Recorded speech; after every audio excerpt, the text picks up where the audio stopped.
మాలలు కొంచెం డబ్బులున్న వాళ్ళుగా గుర్తింపు పొందారు, అందుకేనా వాళ్ళకి ఎక్కువ అది ఇంపార్టెన్స్ ఇవ్వడం జరిగిందా?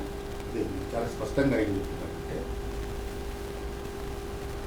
తెలివి లేనటువంటిది వెనకబడ్డవారు మాదిగలు ఇట్లా కాదు. మాదిగల చరిత్ర చాలా ఘనమైన చరిత్ర. ఆదిజాంబవంతుని వారసులు, అరుంధతిని వారసులు అనుకుంటారు, అది వేరే సబ్జెక్ట్. దాంట్లో స్పష్టంగా ఏం చెప్తున్నానంటే, హైదరాబాద్ రాష్ట్రం ఆంధ్రప్రదేశ్ రాష్ట్రంలో, ఆంధ్ర రాష్ట్రంలో కలిపినప్పుడు ఉమ్మడి ఆంధ్రప్రదేశ్ రాష్ట్రంగా ఏర్పడింది. ఉమ్మడి రాష్ట్రం ఏర్పడిన తర్వాత కామన్ స్టేట్ అయింది. కామన్ స్టేట్ అయిన తర్వాత ఇప్పుడు అన్నీ ఏవైతే అధికార పోస్టులు ఉంటాయో అన్నీ వాళ్ళు they will be eligible for any place. ఆంధ్రప్రదేశ్లో ఎక్కువగా ఇంగ్లీష్ చదువుకున్నటువంటి మీడియం కాబట్టి ఇంగ్లీష్లో వాళ్ళకి ఎక్కువ పరిణితి వచ్చింది, వాళ్ళకి ఎక్స్పర్టీజ్ వచ్చింది. మాలలకి అక్కడ ఎక్కువ శాతం ఉంటారు కాబట్టి వాళ్ళకి ఎక్కువ ఎక్స్పర్టీజ్ వచ్చింది. అక్కడి నుంచి ట్రాన్స్పోర్ట్ అయ్యి చాలామంది తెలంగాణలో కూడా మీరు కనుక చూస్తే కాకి మాధవరావు గారు కానీ, దానం గారు కానీ, ఒక లిస్ట్ చెప్పగలుగుతాను. అందరూ కూడా వాళ్ళందరూ మాలలు, they are from Andhra region but posted in to Hyderabad and Telangana region and they are all experts in English. So what they have done, they have helped only their people. ముఖ్యంగా ఏం జరిగింది, చాలా డీప్ సబ్జెక్ట్ ఇది. ముఖ్యంగా ఏం జరిగింది, వీళ్ళు కేవలం మాలలే కాదు, క్రైస్తవులు కూడా. సో వాళ్ళ వర్గాలకు మాత్రమే ఎక్కువగా సాయం చేసుకుంటూ వచ్చారు కాబట్టి అవకాశాలు, గవర్నమెంట్లో ఉన్న అవకాశాలు వేరే వాళ్ళకి తెలియదు, ముఖ్యంగా దళితులకు తెలియదు, చదువుకునే వాళ్ళకి తెలియదు. మా నాన్నగారు అమ్మగారు పైకి వచ్చారంటే దేవుడి దయ వల్ల చదువుకున్నారు కాబట్టి, చదువు వల్ల వాళ్ళు పైకి వచ్చారు, అవకాశాలు వచ్చినాయి కాబట్టి వాళ్ళు పైకి వచ్చారు. సో ఈ వ్యత్యాసం ఎప్పుడు ఏర్పడింది, ఈ చదువులో వ్యత్యాసం ఉన్నందువల్ల హైదరాబాద్లో మీకు అందరికీ తెలుసు, Urdu was the medium, not even Hindi. Telugu medium కాదు, ఉర్దూ మీడియం. సో వీళ్ళకి ఇంగ్లీష్ రాదు కాబట్టి పోటీ పరీక్షల్లో ఇంగ్లీష్లో మాట్లాడాల్సిన అవసరం ఉంది, ఇంగ్లీష్లో ఆన్సర్ చేయాల్సిన అవసరం ఉంది. కాబట్టి వాళ్ళే పోటీ పరీక్షలో వాళ్ళు గెలుపొంది వాళ్ళకు ఎక్కువ శాతం వాళ్ళకు అధికారాలు వచ్చాయి, వాళ్ళకి ఎక్కువ పదవులు వచ్చాయి. కాబట్టి అది కాకుండా మీకు అందరికీ తెలుసు తెలంగాణ ఉద్యమం ఎందుకు జరిగింది, ఆంధ్ర నాయకుల యొక్క ప్రాబల్యం ఎక్కువ ఉండేది, అట్లాగే దళితులు కూడా వాళ్ళ ప్రాబల్యం ఎక్కువ ఉండేది. కాబట్టి ఆంధ్ర నాయకులు, Andhra IAS officers, IPS officers, police officers, administrators, group 1 officers అందరూ వాళ్ళు రావడం.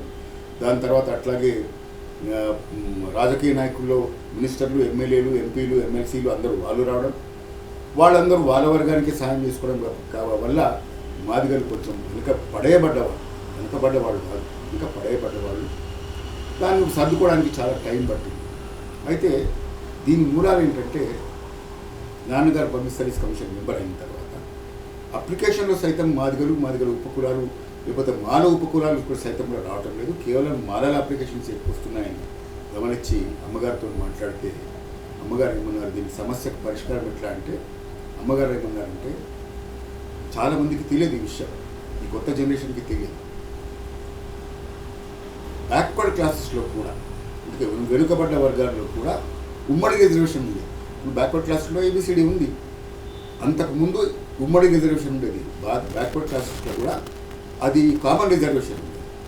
అయితే అప్పుడు చాలా వ్యత్యాసం ఉంది. బ్యాక్వర్డ్ క్లాస్లో 100 కులాలు ఉంది, మీకు అందరికీ తెలుసు. అయితే మున్నూరు కాపు చాలా ముందరికి వెళ్తున్నారని, లేకపోతే గౌడ్స్ కొంచెం ముందరుకున్నారని చెప్పేసి, తక్కిన వాళ్ళు చాకలి కానీ, లేకపోతే మంగలి కానీ, లేకపోతే ఇతరత్ర మోస్ట్ బ్యాక్వర్డ్ క్లాసెస్ కానీ, ముదిరాజ్ కులం కానీ కొందరు వెనకబడ్డారని చెప్పేసి, పద్మశాలికి కానీ చాలా వ్యత్యాసాలు ఉన్నాయి. అప్పుడు వీళ్ళందరూ కూర్చొని చర్చించుకుని ఏం చేశారంటే, బ్రహ్మానంద రెడ్డి గారు చీఫ్ మినిస్టర్ ఉన్నప్పుడు ఇది స్టేట్ సబ్జెక్ట్ బీసీ రిజర్వేషన్, వాళ్ళందరూ చీఫ్ మినిస్టర్ గారి దగ్గరికి వెళ్ళి ఉద్యమాలు జరిగింది. అయితే నాయకులందరూ కూర్చొని మాట్లాడుకుని రాజ్యాంగబద్ధంగా ఎవరి ఏమంటారు పాపులేషన్ దామాషా, జనాభా దామాషా ఎవరికి ఎంత ఉందో వాళ్ళకి అంత రిజర్వేషన్ ఇవ్వాలని చెప్పేసి వాళ్ళు ఏబిసిడి సూత్రాలు తీసుకొచ్చి ఉమ్మడి రిజర్వేషన్ ఏబిసిడిగా వర్గీకరించి ఎవరి దామాషా ప్రకారం వాళ్ళకి రిజర్వేషన్ ఇచ్చారు. దాని తర్వాత అంతకుముందు గొడవలు ఉండేవి బ్యాక్వర్డ్ క్లాస్ వర్గాలు కూడా. ఈ వర్గీకరణ అయిపోయిన తర్వాత వాళ్ళ మధ్యలో గొడవలు. అమ్మగారు ఏం చెప్పారంటే, నాన్నగారికి ఎలాగైతే బీసీలో కూడా ఏబిసిడి వర్గీకరణ చేశారో, ఎస్సీలో కూడా 61 కులం ఉంది కాబట్టి 61 కులాలకు కూడా దాన్ని వర్గీకరణ చేస్తేనే న్యాయం అవుతుంది. దాన్ని కూడా ఏబిసిడి వర్గీకరణ చేసి మాలలు మీరు గమనించాలి, మాలలు మాత్రమే లాభం పడుతున్నారు. మాల ఉపకులాలు కూడా వెనకబడి ఉన్నారు, మాదిగలు వెనకబడి ఉన్నారు. మాదిగల కంటే ఇంకా ఉపకులాలు వాళ్ళకి రిజర్వేషన్ కూడా తెలియదు. సో మాలలు, మాల ఉపకులాలు, మాదిగలు, మాదిగ ఉపకులాలు అందరికీ న్యాయం జరగాలంటే ఏబిసిడి వర్గీకరణ జరగాలని చెప్పేసి ఆ రోజు ఈ ఏబిసిడి సిద్ధాంతాన్ని డాక్టర్ టివి నారాయణ గారు, సదాలక్ష్మి గారు ఇద్దరు కలిసి ఈ అప్పుడు పైన పోర్షన్ లేదు, కింది పబ్లిక్ సర్వీస్ కమిషన్ ఈ కింద హాల్లోనే ఈ విషయం చర్చించి ఆ నిర్ణయం తీసుకోబడింది. అక్కడి నుంచి ఏబిసిడి ఉద్యమం మొదలైంది. ప్రజల్లో అన్ని సంఘాలు, చాలా మటుకు దళిత సంఘాలు కూడా అమ్మ నాన్న గారు మొదలుపెట్టింది. అన్నిటికంటే పురాతనమైనటువంటి సంఘం అరుంధతీయ బంధు సేవ ఉంటుంది. అప్పుడు అందరూ ఎంప్లాయీస్ నాన్నగారి దగ్గరికి వచ్చి సర్వీస్ ప్రాబ్లమ్స్ ఉన్నాయండి, మమ్మల్ని చాలా నీచంగా చూస్తున్నారు, మరి మాదిగల్ని ఎవరు పట్టించుకోవడం లేదు, ఏం చేయాలి అంటే అప్పుడు మీరు ఒక ఆర్గనైజేషన్ పెట్టుకోండి. అప్పుడు మాదిగలని చెప్పుకునే ధైర్యం లేదు. అందుకు ఏం చేశారు, అరుంధతి వారసులు కాబట్టి అరుంధతీయ బంధు సేవా మండలి అని పెట్టారు. అటువంటి ఆర్గనైజేషన్స్ అన్నీ వీళ్ళు ముందర పెట్టుకొని దాని తర్వాత మన కర్ణాటకలో కౌన్సిల్ చైర్మన్ మంజునాథ్ గారు ఉంది, ఆయనని ఇక్కడ తీసుకొచ్చి ఆదిజాంబవ సమాఖ్య, దక్షిణ ఆదిజాంబవ సమాఖ్యాన్ని మొదలుపెట్టారు. ఎన్ వెంకట స్వామి గారు అని చెప్పేసి ఆయన కూడా తిరుపతి ఎంపీగా పనిచేశారు, పబ్లిక్ సర్వీస్ కమిషన్ మెంబర్గా పనిచేశారు. వీళ్ళందరూ కలిసి మంద జగన్నాథ్ గారు వాళ్ళందరూ కలిసి పనిచేసి ఈ ఏబిసిడి వర్గీకరణ కోసం మూవ్మెంట్ స్టార్ట్ చేశారు.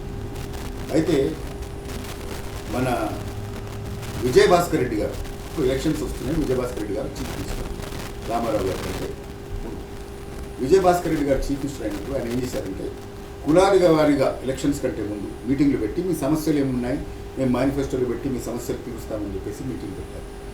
దళితులందరినీ ఆ రోజు మీటింగ్కి పిలిచారు. మీటింగ్కి నిజాం కాలేజీ మీటింగ్ వచ్చి పిలిచారు. అప్పుడు వెంకటస్వామి గారు ఉన్నారు, సదాలక్ష్మి గారు ఉన్నారు, టివి నారాయణ గారు ఉన్నారు, ఎన్ వెంకటస్వామి గారు అందరూ స్టేజ్ మీద ఉన్నారు. నేను కూడా అమ్మగారి పక్కన ఉన్నాను. అయితే వెంకటస్వామి గారు నిలబడి మాట్లాడుతున్నటువంటి క్రమంలో ఆయన మాట్లాడుతుంటే యువతకు అప్పుడే కొంచెం అవేర్నెస్ వచ్చింది అమ్మగారు నాన్నగారు చేయడం. వాళ్ళందరూ ఏమన్నారంటే మీరు వేరే వేరే సమస్యలు మాట్లాడకండి, ఏబిసిడి వర్గీకరణ గురించి మాట్లాడండి, మీరు ఒక వర్గానికే పనిచేశారు, అట్లా కాదు, తప్పకుండా అన్ని వర్గాలకు న్యాయం జరగాలంటే ఏబిసిడి గురించి మాట్లాడండి, ముఖ్యమంత్రి వాళ్ళ ముందర మాట్లాడుతున్నాం కాబట్టి తప్పకుండా మీరు ఈ సమస్య మాట్లాడండి అంటే అప్పుడు వెంకటస్వామి గారు కూర్చోమని అందరూ ఫోర్స్ చేస్తే కూర్చున్నారు. సదాలక్ష్మి గారిని మాట్లాడమని తర్వాత అభ్యర్థిస్తే సదాలక్ష్మి గారు ఇచ్చి మాట్లాడారు. అప్పుడు ఆ రోజు ఏం మాట్లాడినారు సదాలక్ష్మి గారు నాకు చాలా స్పష్టంగా, మాదిగలు ఇద్దరు కూడా అన్నదమ్ములు అంటూ వాళ్ళు ఖచ్చితంగా అన్నదమ్ములు, కానీ ఎట్లాంటి అన్నదమ్ములు, వాలి సుగ్రీవుడు లాంటి అన్న. వాలి ఎలాగైతే సుగ్రీవుడి దగ్గర నుంచి ఆయన భార్యని లాక్కుంటాడు, ఆయన రాజ్యాన్ని లాక్కుంటాడు, అట్లా మొత్తం మీరు లాక్కుంటారు. మీ పంచభక్ష పరమాన్నాలు మీరు తింటున్నారు, మా దగ్గర మాత్రం గంజి మాత్రమే ఉంటుంది, గంజిలో ఉప్పు కూడా సరిగ్గా లేదు.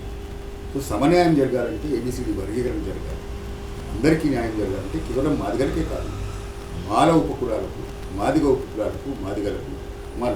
ఇప్పుడు ఏబిసిడి వర్గీకరణ వల్ల మాల రిజర్వేషన్లు పోవటం లేదు, కానీ అయినా కూడా వాళ్ళు ఈ వర్గీకరణకు వ్యతిరేకం. ఎందుకు అందరూ అర్థం చేసుకోవాలి. అంబేద్కర్ గురించి కీర్తిస్తారు, అంబేద్కర్ ఫాలోవర్స్ అంటారు, కానీ చాలామంది వ్యతిరేకిస్తున్నారు. కొందరు నిజమైనటువంటి ఎవరైతే అభ్యుదయవాదులు ఉన్నారో వాళ్ళందరూ వర్గీకరణకు సమర్థించినటువంటి వారు ఉన్నారు.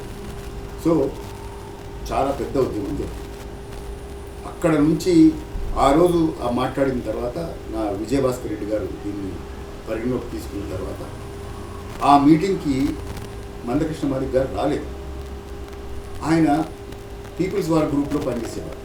పీపుల్స్ వార్ గ్రూప్లో ఆయన ఉన్నప్పుడు పెద్ద హోదా కాదు, చిన్న హోదాని దాదాపు నాకు తెలిసి నేను అనుకోవడం ఏమంటారు కురియరో సంథింగ్ లైక్ అట్లా బయటకు వచ్చిన తర్వాత ప్రజానాయకుడు. అయితే ఈ విషయం తెలుసుకున్న తర్వాత ముఖ్యంగా యువకుల్లో యాగాన్ని వచ్చిన తర్వాత ఆయన వరకు విషయం చేరిన తర్వాత అప్పుడు అమ్మగారు భాగ్యంపల్లిలో నాన్నగారు